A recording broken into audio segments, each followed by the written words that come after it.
Proceeding section 28, किसी को legal proceeding करने से रोकना, क्या ये जायज है?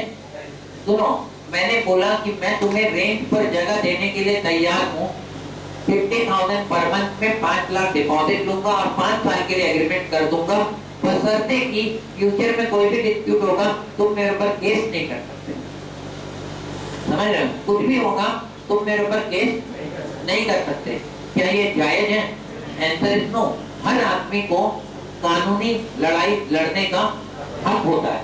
अगर उसको लगता है कि उसके साथ कुछ गलत हुआ है तो वो कानून का सहारा ले सकता है। इस राइट को कोई भी एग्रीमेंट रोक नहीं सकता। कॉन्ट्रैक्ट एक्ट में इतना दम नहीं है, मतलब मना किया गया कि नहीं ऐसा नहीं हो सकता, अगर आप करोगे तो वो एग्रीमेंट ही क्या होगा, वॉइड होगा। इसमें इतना इनफ नहीं है जो मैंने अभी बोला, और भी बातें शामिल है। चलो देखते हैं, पढ़ते हैं। An agreement in restraint of legal proceeding is the one by which any party thereto is restricted absolutely from enforcing his right under a contract through which a court or which abridges the usual period for starting legal proceeding. Second point है ये वाला। First point खत्म। सुनो, पहला point क्या था? जिसमें किसी पार्टी को अपने लीगल राइट को इन्फोर्स करने से क्या करना, रोकना, ये फर्स्ट पॉइंट है। सेकेंड पॉइंट क्या कहता है? और विच एब्रीजेस, एब्रीजेस का मतलब होता है कट शॉर्ट करना, पीरियड को घटा देना, the usual period of starting legal proceeding. सुनो, मान लो लॉ कहता है कि कोई भी प्रॉब्लम होने के बाद आप सपोज अगले 3 महीने के अंदर केस कर सकते हो। मैं एक एग्जांपल दे रहा हूँ, आप लिखना मत 3 महीने। लॉ कहता है कितने महीने के अंदर केस कर सकते हो, और आप एग्रीमेंट में क्या लिख रहे हो सामने वाले को कि अगर आपको कोई भी प्रॉब्लम होगी तो वैसे सिचुएशन में आपके पास सिर्फ 15 दिन का टाइम होगा केस फाइल करने के लिए। 3 महीने को घटा के हम एग्रीमेंट से क्या कर दे रहे हैं, 15 दिन। क्या ये किया जा सकता है? Answer is no.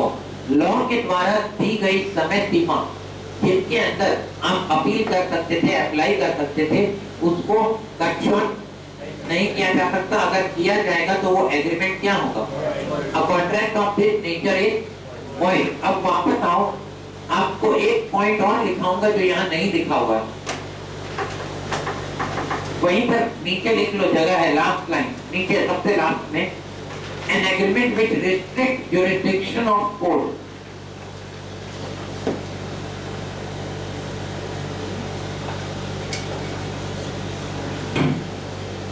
An agreement which restricts jurisdiction of court, which restricts jurisdiction, J-U-R-I-S-D-I-C-T-I-O-N, jurisdiction of court in trying the legal dispute, in trying the T-R-Y-I-N-G, in trying the legal dispute, full stop।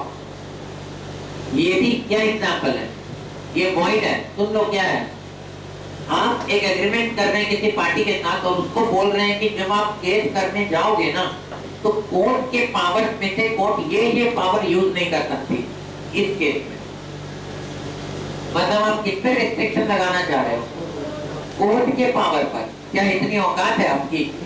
नहीं। तो ये जो agreement किया गया है क्या है, ये वॉइड। मतलब आप क्या बोल रहे हैं, केस कर सकते हो लेकिन जो जज है ना वो इन क्राइटेरिया के बेसिस पर मेरे को पनिशमेंट नहीं दे सकता। अरे ये क्या बात है, जज को किस क्राइटेरिया को यूज करना है या नहीं करना है ये तो वो खुद तय करेंगे ना, आप थोड़ी तय करोगे। बोलो, कोई दिक्कत? इसको भी क्या माना जाएगा, void. Agreement in restraint of legal proceeding. However, there are certain exceptions to the above rule। पहला, कुछ एक्सेप्शन है, मतलब इसमें हम रोक सकते हैं। पहला, a contract by which the parties agree that any dispute between them in respect of any subject shall be referred to arbitration, and that only the amount awarded in such arbitration shall be recoverable if a valid contract। मैं बता रहा हूँ मतलब क्या है। Agreement में क्या लिखा है कि अगर हमारे बीच में किसी भी मैटर को लेकर कोई भी डिस्प्यूट अराइज होता है तो वैसे केस में वो आर्बिट्रेशन को रेफर किया जाएगा। आर्बिट्रेशन मतलब कोर्ट में, और उसके बाद कोर्ट जो भी डिसीजन देगा वो हम दोनों पर क्या होगा, बाइंडिंग होगा। क्या इसमें कुछ गलत लिखा गया है? बोलो। अगर एग्रीमेंट में साफ साफ लिखा है कि अगर फ्यूचर में कोई भी डिस्प्यूट होता है तो हम आर्बिट्रेशन को रेफर करेंगे और आर्बिट्रेशन का जो फैसला है वो मान्य होगा दोनों पार्टी पर, तो इसमें कोई गलत बात नहीं है और ये बिल्कुल क्या होगा, वैलिड होगा। Second, similarly a contract by which the parties agreed to refer to arbitration any question between them which has already arisen or which may arise in future is valid, but such a contract must be in writing। या party आपस में तय कर लेते हैं कि हमारे बीच अगर ऑलरेडी कोई डिस्प्यूट है या फ्यूचर में कोई डिस्प्यूट होगा तो वैसे सिचुएशन में उसे हम आर्बिट्रेशन को ही रेफर करेंगे, मतलब उसका फैसला किसको करने देंगे, कोर्ट को। अगर ऐसा वो रिटन में एग्रीमेंट में लिख देते हैं तो ये बिल्कुल वैलिड होगा। आगे इसको इसका समरी में लिखा दे रहा हूँ, सेकंड नंबर पॉइंट का ब्रैकेट में लिख लो, एग्रीमेंट टू रेफर पास्ट और future dispute to arbitration. Agreement to refer past और future dispute to arbitration is a valid agreement।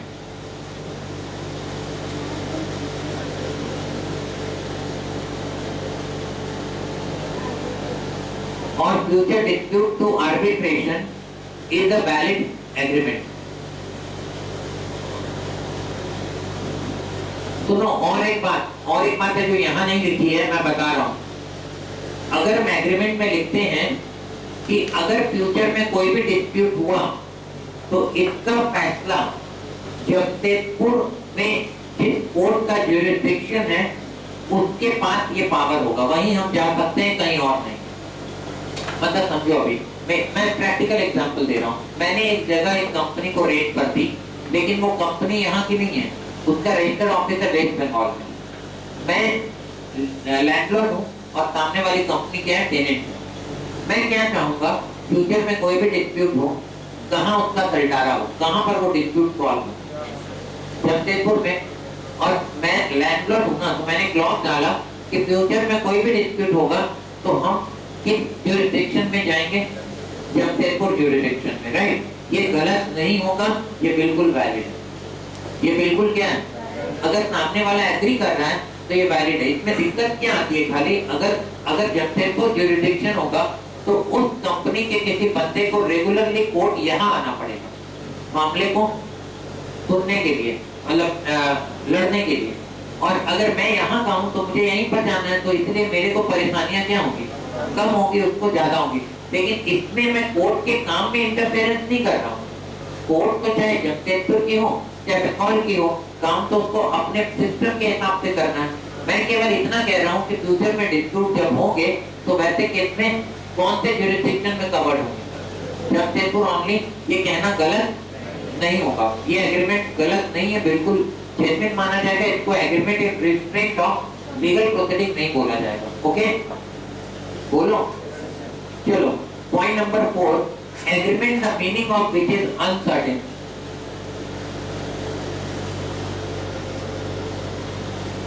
Agreement the meaning of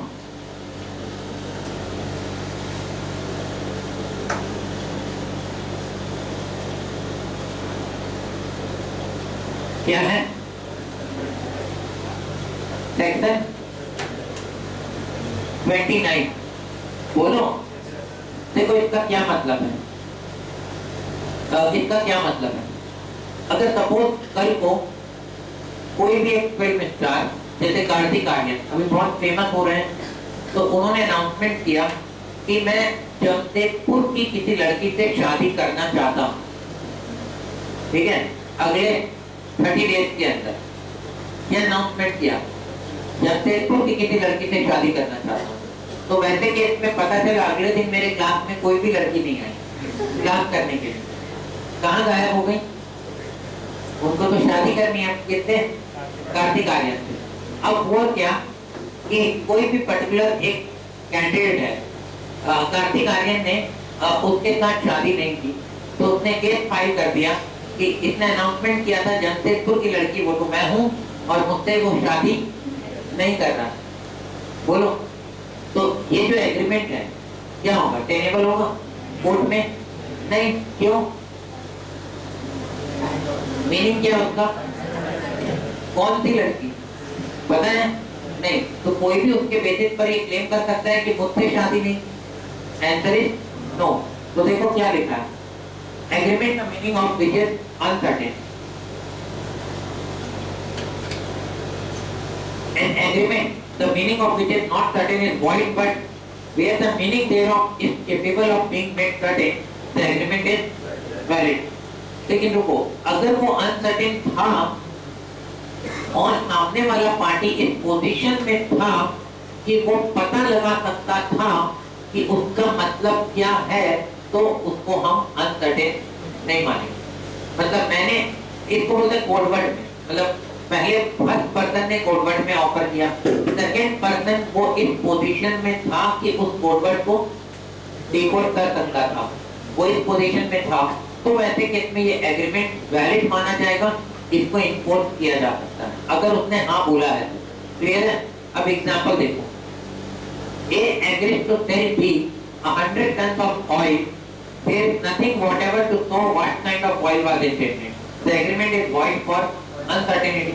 आपने बोल दिया, A एग्री हो गया B को बेचने के लिए क्या 100 टन ऑयल, पर कौन सा ऑयल पता नहीं, तो ये एग्रीमेंट क्या है? void हो। लेकिन अगर A जो है ना केवल और केवल कोकोनट ऑयल को डील करता है, कोकोनट ऑयल में, और कोई ऑयल में डील नहीं करता, वो उसका बस एक ही काम है कोकोनट ऑयल बेचना और खरीदना, तो वैसे केस में सामने वाला एकदम इस पोजीशन में है, वो समझ सकता है कि ये कौन सा तेल बेचना चाहता है। बोलो, तब ये एग्रीमेंट क्या होगा? वैलिड होगा, वॉइड नहीं होगा। तो agreement the meaning of which is क्या? अनसर्टेन। लेकिन उसमें एक्सेप्शन को हमेशा याद रखना कि अगर where the meaning thereof is capable of being made certain, अगर हम उस मीनिंग को सर्टेन बना सकते हैं, सामने वाला पार्टी उस मीनिंग को बिल्कुल अच्छी तरह से बिना किसी डाउट के, बोलो, सर्टेन बना सकता है, तो वैसे सिचुएशन में एग्रीमेंट क्या हो जाएगा? वैलिड होगा। अगला पॉइंट है जो बहुत ही फेमस है, वैगरिंग एग्रीमेंट सेक्शन 30।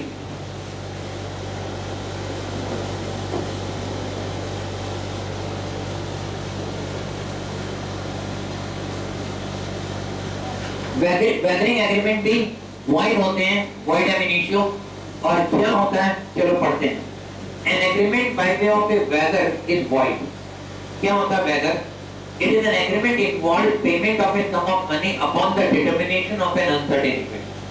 अगर किसी अनसर्टेन इवेंट के होने या ना होने पर कोई पेमेंट टिका हुआ हो, वो पेमेंट ड्यू हो, तो वैसे केस में इसको वैगरिंग एग्रीमेंट बोलेंगे। जैसे दो दोस्तों ने मिलकर तय किया कि अगर आज दिन भर में एक बार भी बारिश नहीं होगी तो मैं तुम्हें 1000 रुपए दूंगा, और अगर बारिश हो गई तो तुम मुझे देना। अगर एक बार भी बारिश नहीं हुई तो मैं तुम्हें दूंगा एग्जैक्ट 1000 रुपए, और उतना ही तुम मुझे दोगे अगर बारिश हो गई तो ये वैगरिंग एग्रीमेंट है, क्योंकि ये किसी अनसर्टेन इवेंट के होने या ना होने पर टिका हुआ है।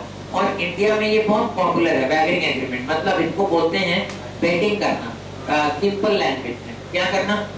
बेटिंग करना। जैसे आप देखेंगे जो बेटिंग करने वाले होते हैं वो किसी भी चीज का बेटिंग कर सकते हैं, जैसे क्रिकेट मैच पर, फुटबॉल मैच पर, आईपीएल पर, वर्ल्ड कप पर, कोई भी टूर्नामेंट होगा वो बेटिंग कर सकते हैं, क्योंकि उनके लिए वो गेम इम्पोर्टेंट है। क्या बोलो?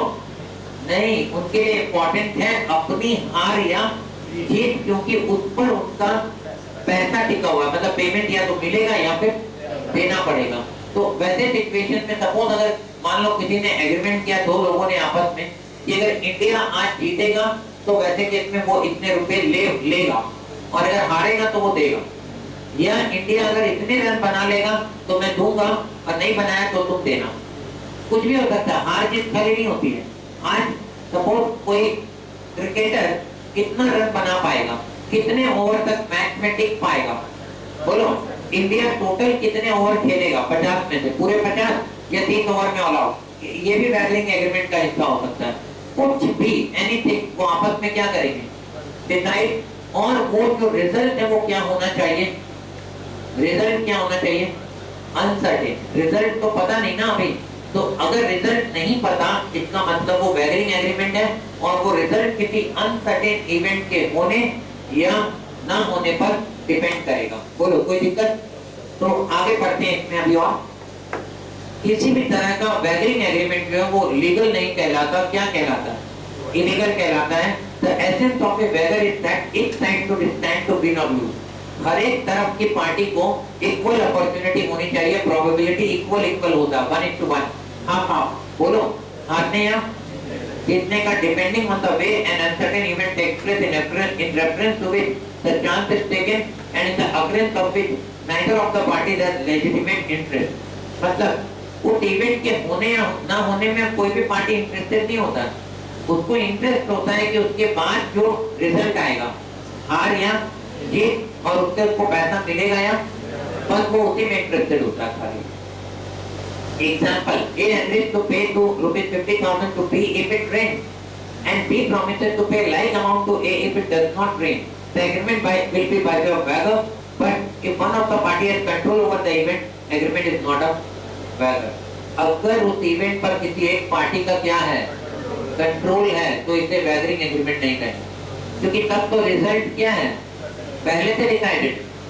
वैगरिंग कब होता है? जब रिजल्ट डिसाइडेड नहीं होता है। अच्छा मुझे एक बात बताना, लॉटरी का इनाम या लॉटरी टिकट जो आप खरीदते हो, वैसे केस में आपके बीच और लॉटरी कंपनी के बीच, जो कंपनी ने बेचा लॉटरी, जो एग्रीमेंट हुआ है, उस एग्रीमेंट को वैगरिंग एग्रीमेंट कहेंगे या नहीं कहेंगे? नहीं कहेंगे। क्यों? सर अमाउंट होता है, अमाउंट है, उससे क्या हुआ? अमाउंट तो क्रिकेट मैच में भी तय हो जाता है कि अगर इंडिया जीतेगी तो 1 लाख मैं दूंगा, हारेगी तो तुम 1 लाख देना। तो लॉटरी में भी वही हो रहा है। लॉटरी में इनाम है 1 करोड़ रुपया। आप लॉटरी का टिकट जितने का भी खरीदो, 100 रुपए का, 10 का, 20 का, 50 का, जो भी हो, उससे मतलब नहीं। अगर आपका टिकट का नंबर निकलेगा तो आपको प्राइज मिलेगा, नहीं निकलेगा तो प्राइज नहीं मिलेगा। It is a wagering agreement और नॉट? क्यों नहीं है? कंपनी वाले को कैसे पता रहेगा? पहले से पता रहेगा कि इस नंबर पे इनाम निकलेगा। कोई भी नंबर पे नहीं निकाल सकता।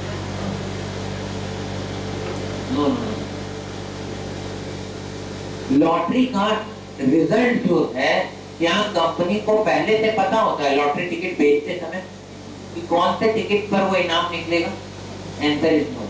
लॉटरी कंपनी का काम है टिकट बेचना, लॉटरी खरीदने वाले का काम उसको खरीदना, फिर इंतजार करना रिजल्ट आने का। जब रिजल्ट आता है तो पता चलता है कि किसको मिलेगा, अभी पहले से पता नहीं था। ठीक है, रिजल्ट क्या था, सर्टेन या अनसर्टेन? अनसर्टेन, दोनों के लिए अनसर्टेन। मतलब किसी को भी नहीं पता है कि रिजल्ट क्या होगा। और अगेन लॉटरी एक जीरो सम गेम होता है, मतलब अगर 10,000 लोगों का नुकसान होगा तो किसी एक का फायदा होगा। It is called a wagering agreement. क्या कहेंगे इसको? Wagering agreement.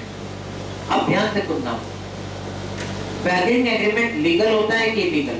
मतलब अलाउड होता है कि नहीं होता अलाउड? इलीगल होता है ना। आप बेटिंग कर सकते हो? बोलो, बेटिंग अलाउड है? नहीं। ध्यान से समझना, अभी वैगरिंग एग्रीमेंट किसी भी तरह का हो अलाउड है? नहीं, इंडिया में अलाउड नहीं है। लेकिन आप फिर भी देखे होंगे कई जगह पर लॉटरी के टिकट बिकते हैं, जैसे बंगाल में, आसाम में, कई जगह पर लॉटरी का टिकट बिकता है, और वो भी स्टेट गवर्नमेंट के द्वारा अप्रूव्ड एजेंसीज ये काम करती है। मतलब कोई अनऑथराइज्ड पर्सन ये नहीं करता है।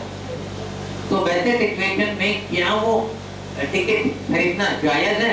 और अगर मान लो आप इनाम जीत गए और सामने वाली कंपनी ने आपको प्राइज मनी नहीं दिया, तो क्या आप उस पर केस करके पैसे वसूल सकते हो? ये सवाल है। नहीं। तो ध्यान से सुनो, एक्सेप्शनल केसेस हम पढ़ेंगे।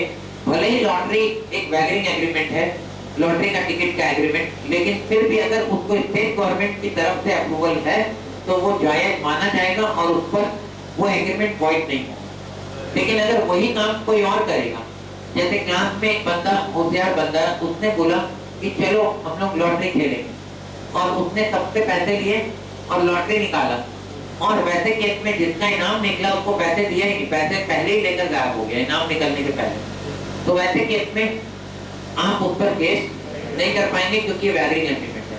पर वैगरिंग एग्रीमेंट देखो, गवर्नमेंट कानून बनाने वाले कौन होते हैं? गवर्नमेंट के लोग होते हैं। मतलब ये जो लॉ बना है, ये बनाया किसने? पार्लियामेंट में पॉलिटिशियंस ने। तो ये खुद अगर कानून बना रहे हैं तो इनके पास ये पावर होता है कि किसी गलत काम को भी क्या कर सकते हैं, सही है। अगर वो कौन करेगा, हम करेंगे, अगर कोई और करेगा गलत है, नहीं कर सकते। क्लियर हो रहा है? वापस आओ। एसेंशियल ऑफ ए वैलिंग एग्रीमेंट, मतलब इसमें कौन कौन सी बातें हैं जो बहुत इंपॉर्टेंट है। पहला, there must be promise to pay month या मनी फॉर। इसमें क्या प्रॉमिस होना चाहिए? मनी या मनी के जैसा कुछ हम देंगे, जैसे कार देंगे तो मनी के जैसा हुआ ना। आगे, promise must be conditional on an event happening on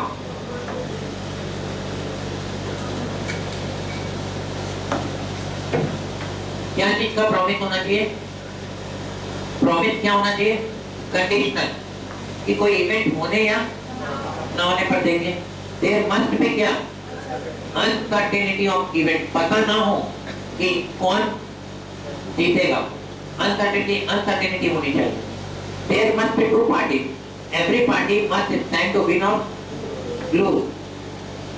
their must be common intention to bet at the time of making such agreement. इस एग्रीमेंट को करते समय दोनों का इंटेंशन होना चाहिए बेट करना, यानी उनका पूरा का पूरा इंटरेस्ट उस इवेंट में नहीं है, केवल उसके रिजल्ट में है। Parties must should have no interest in the event except for stake. Stake लेने के अलावा, यानी रिजल्ट पर हक जताने के अलावा उन पार्टीज का और कोई इंटेंशन नहीं होना चाहिए। कॉन्फ्लिक्ट रेगनाइन, और उसी में they are only interested in the winning. Point number 6 के आगे लिखो, they are only interested in the winning but not in the event.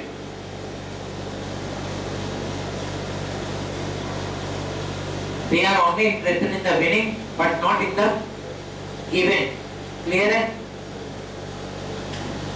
अच्छा, एक और एग्जांपल बताओ मुझे। जुआ खेलना अलाउड है, मतलब वैलिंग एग्रीमेंट माना जाएगा जुआ खेलने को। जैसे सड़क पर 6 लोग बैठ गए और पैसे डालकर खेल रहे हैं, 7 के पत्ते हैं, पैसे डाल रहे हैं, 3 पत्ती खेल रहे हैं, राइट? क्या होता है 3 पत्ती? तो मुझे ही पता वैलिंग है, लेकिन 3 पत्ती गेम क्या होता है ये बताओ। हाँ, क्या होता है उसमें ये बताओ।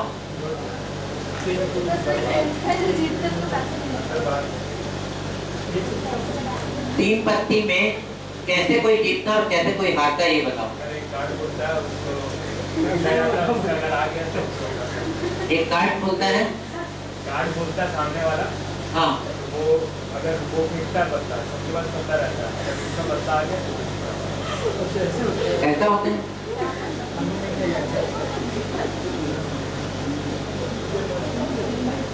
नहीं, मतलब ये तुम कहीं से सुने हो या एक्सपीरियंस है तुमको?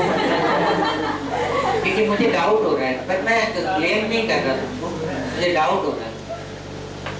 तो देखो, 3 पत्ते में जहाँ तक मुझे पता है कि सामने वाला एक पत्ता सबको खेलते हैं सबसे पहले, फिर दूसरा पत्ता, फिर तीसरा पत्ता, और जिसके पत्ते सबसे बड़े होते हैं उनको प्राइज मिलता है, बाकी लोग हार जाते हैं।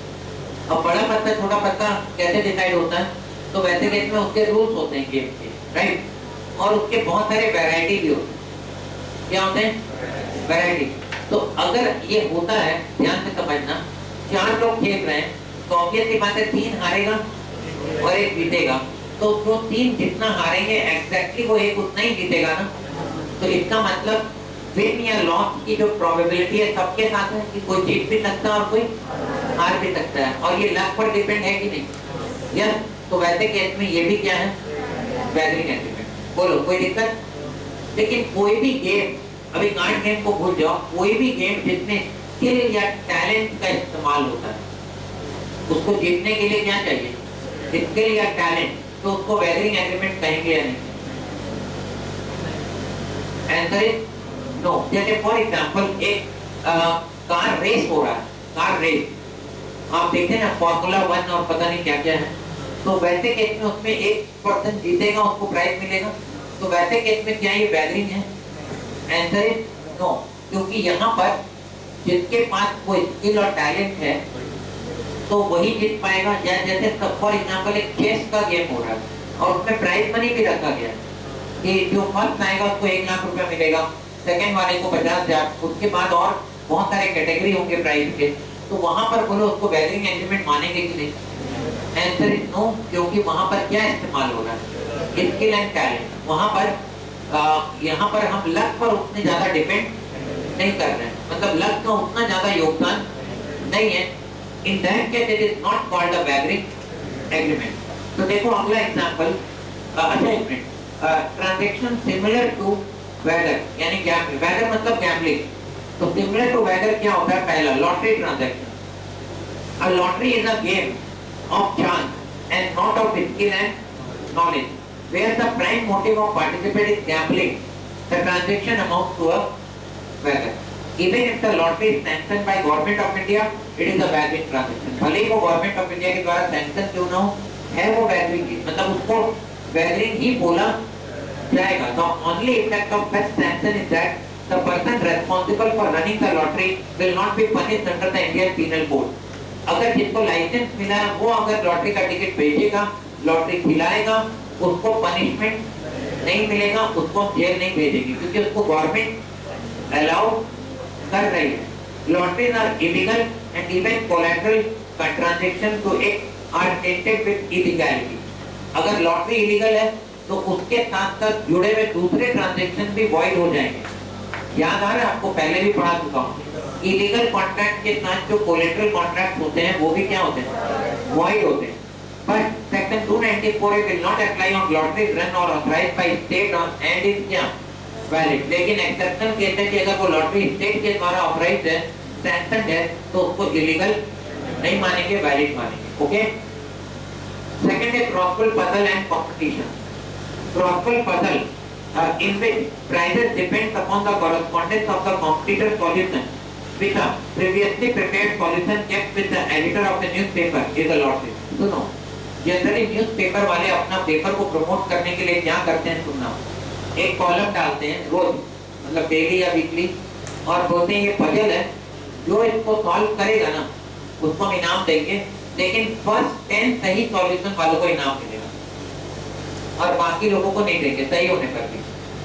और वो जानबूझकर ऐसा पजल डालते हैं ना जिसको ज्यादा से ज्यादा लोग सॉल्व कर पाए।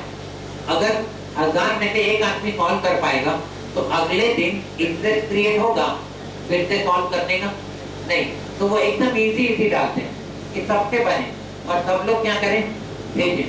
अब इसका इंटेंशन क्या है न्यूज़पेपर वाले का, यहाँ पर उसको अपना न्यूज़पेपर बेचना है, ये इंटेंशन, और उसमें इंटरेस्ट क्रिएट करना है लोगों का। तो उसमें क्या हुआ, जिसका पहले आ गया जवाब, उन 10 लोगों को उसने इनाम भी दिया। तो यहाँ पर ये वैगरिंग है, क्योंकि यहाँ पर सामने वाले के टैलेंट की वजह से वो नहीं जीत रहा, किस्मत की वजह से वो जीत रहा।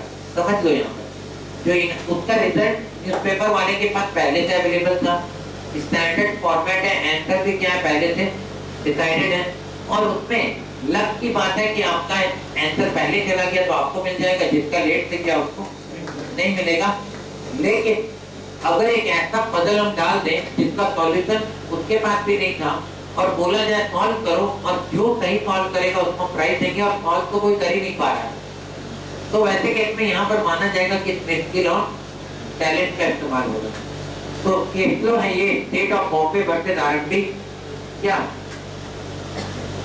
चमर पांग वाला, चमर पांग वाला, AIR 1957। देखो फैक्ट क्या है, a proper puzzle was given in a magazine, above mentioned clause was stated in the magazine, A solved in proper puzzle and its solution correspond with previously prepared solution kept with the editor.